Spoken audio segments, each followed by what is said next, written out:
Hey guys, it's Alexi coming at you with this week's installment of Retro Gaming Goodness. Now, we may be drawing closer to the end of the month, and you assume that we'd be having a shortage of retro games and consoles coming out. Now, that couldn't be farther from the truth.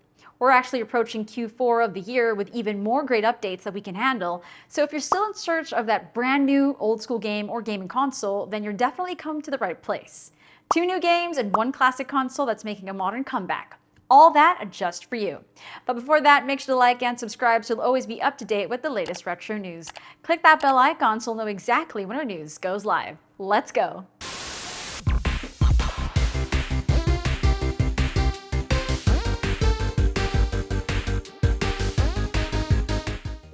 The Commodore Amiga already has a few great games that came out this year, and the library is only getting bigger with Vigilante, a cool port from Neeso Games straight from the Sega Master System. This looks to be a step up from the arcade port for the Amiga, which was fine for what it was, but could have been better.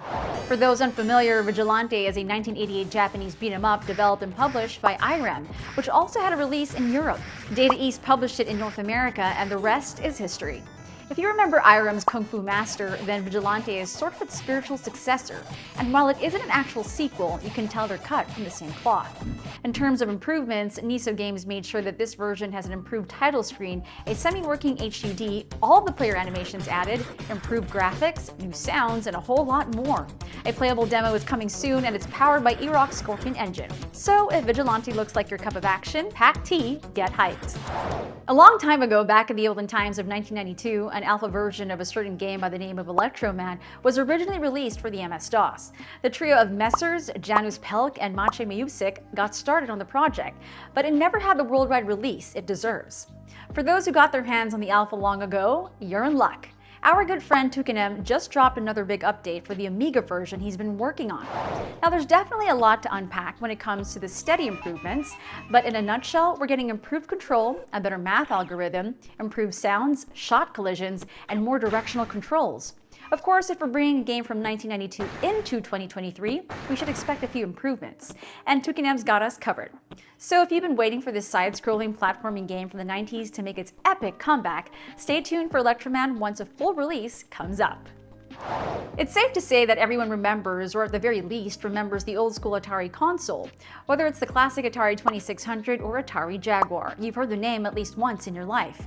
For those who missed it, and those who want an old school taste of it, Atari just announced the return of their classic 2600 home console, new and approved as the Atari 2600 Plus. Just like any modern tech device, the Plus implies that you've been getting a few modern features baked in. While we don't have the complete spec sheet, it does look like a modern classic. We don't get any drastic changes though. It still retains the old school feel while featuring a new game cartridge slot that allows for titles from both the Atari 2600 and 7800.